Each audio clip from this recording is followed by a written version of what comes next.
We have a lot of different tools available at your disposal at MLab, from power tools to hand tools to measuring tools, pretty much anything you could want. All we ask is that we make sure our batteries are plugged in, put things back where they belong, and above all else, we report if anything is broken or messed up. We don't want you to be in trouble. We're not gonna come after you if you break a drill bit or break the tooth off a saw blade, but we do need to know so that we can correct the issue and make sure the lab continues to be accessible and open for all students. Feel free to stop by, check out the tools you have at your disposal, and we look forward to seeing you here in the MLab. So I have an example here of some of the many handsaws we have. This is kind of your most classic wood handsaw. Obviously, if we're cutting something with this, we want to make sure we have our work secured. If I have it, I'm just holding it with my hand, this thing's going to want to run away on me. Going to want to make sure we clamp that down. We have plenty of clamps here that you can use. Things start to run away and shift in a way we don't expect.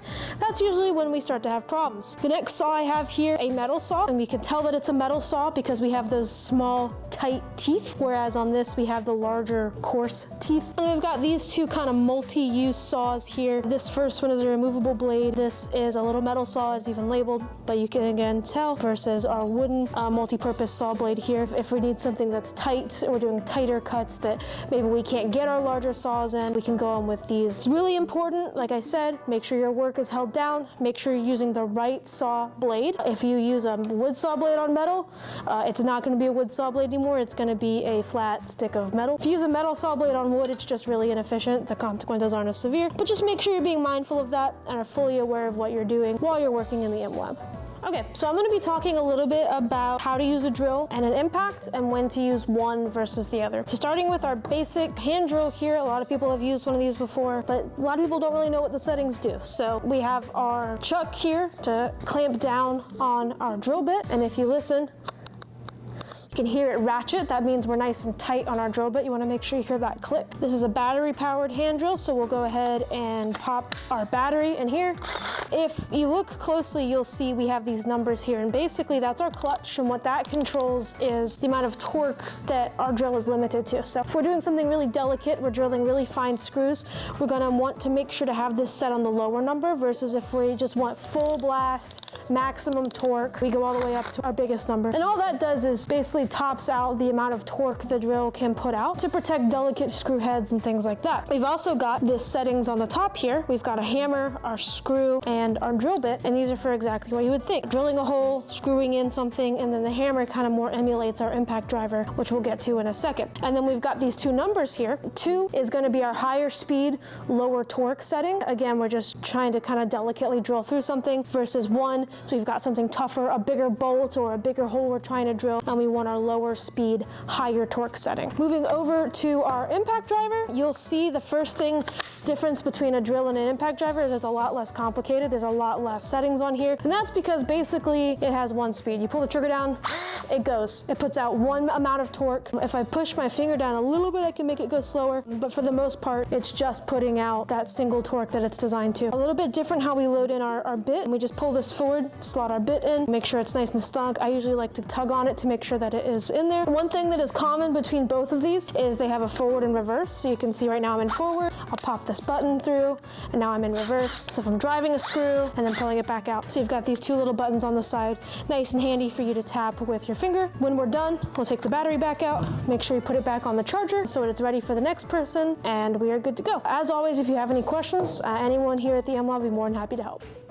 This right here is a hand router. Basically, if you're trying to clear out a pocket of wood, or you're trying to add a pattern to the corners of your edges of wood, different things like that, it is your best bet. One word of caution, this thing rips pretty well. It can get away from you pretty easily, so it's important to make sure that you're always moving against the motion of rotation versus with it. If you move with it, it's gonna run away from you. If you're moving against it, you'll feel the resistance. So just something to think about when you're using this hand router. We've got a pretty nice set of bits here for the router, and what's nice about this is if you look at the picture, you can see basically what type of pocket it's designed to do. So imagine if I was doing a cabinet door, I'd want this nice little edge on here, versus if I just needed to put a pocket in a piece of wood for jointery or whatever, I can grab this nice square edged bit. So when I am loading bits into my router, I always like to leave the battery out, and that's just to make sure that there's absolutely no possible way that I accidentally hit the on button button while my fingers are anywhere near the cutting edge, because these cutting edges are sharp. Good thing and a bad thing. So when we're loading it, we've got this wrench right here. These can be found in the bottom of the Power Tools toolbox, and these are how we tighten down our bit. So I'm gonna put my bit in just like that. I'm gonna get this finger tight here. Hold on to this red button.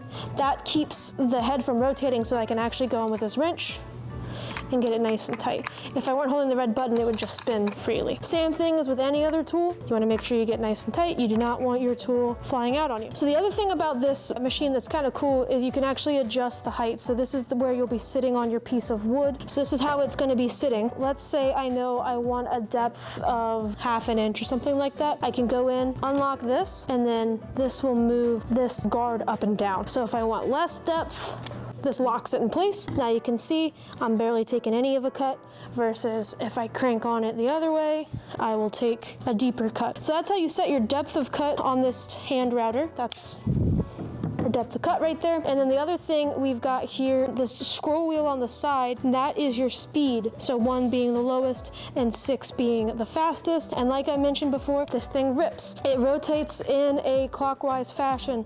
So you want to make sure you come in and you're going against the rotation, not with the rotation. It's going to want to pull you with it. Super careful around this. This is one of the biggest dust producing machines, second probably only to the orbital sander. It is going to fling stuff at you. Dust mostly, chips, things like that. Highly recommend wearing a mask when you're using one of these, especially if you have respiratory issues or allergies, because this dust will coat you from head to toe, including your lungs. Battery goes in the back. I typically don't put the battery in until I'm ready to start cutting. That way there's absolutely no possibility that I turn this thing on while I'm still loading my bit. When I'm ready to turn it on, got this little switch here, on and off. Very simple. To take our bit back out, same process in reverse. So holding my red button, righty tighty, lefty loosey, and you do kind of have to get this red button lined up properly so that it will lock, because if you're kind of out of the alignment, it won't lock. But we are going to, I tighten this really well, which is what you should do. But so this right here is called a sawzall, otherwise known as a reciprocating saw. What it does, has a blade,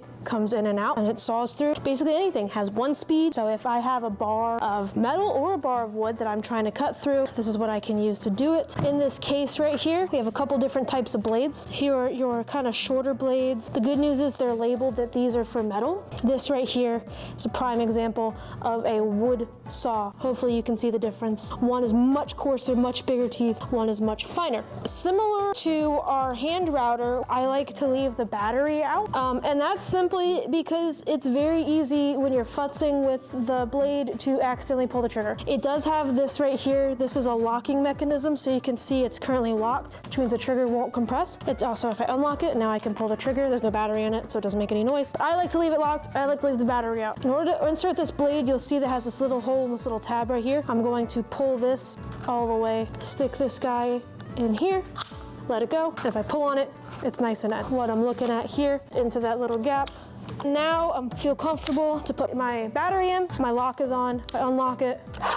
Let me lock this. If I'm pushing up against something, I want to make sure this is nice and pressed against it, like that. The reason being, if I'm not pressed against what I'm doing, the vibration will buck and it'll kick off and you can potentially lose control of it. So I want to make sure, if I was going to cut the table, which I'm not, for example, that I'm nice and up against it and not trying to cut it from back here, because it's going to want to run all over the place. We'll remove our battery, put it back for the next person, and then, like I showed you, twist this guy all the way to the side, pull our blade out, put it back in our case. Loading a wood saw blade is the exact same way. We've got our hole in our tab, and make sure it's nice and snug. As always, if you have any questions about anything in MLab, please ask, don't just guess. This machine is a sawzall, and that means all. That means everything. It does not think. So please be careful, especially with something like this that has reciprocating moving parts. We want to make sure everybody has a good, safe experience here.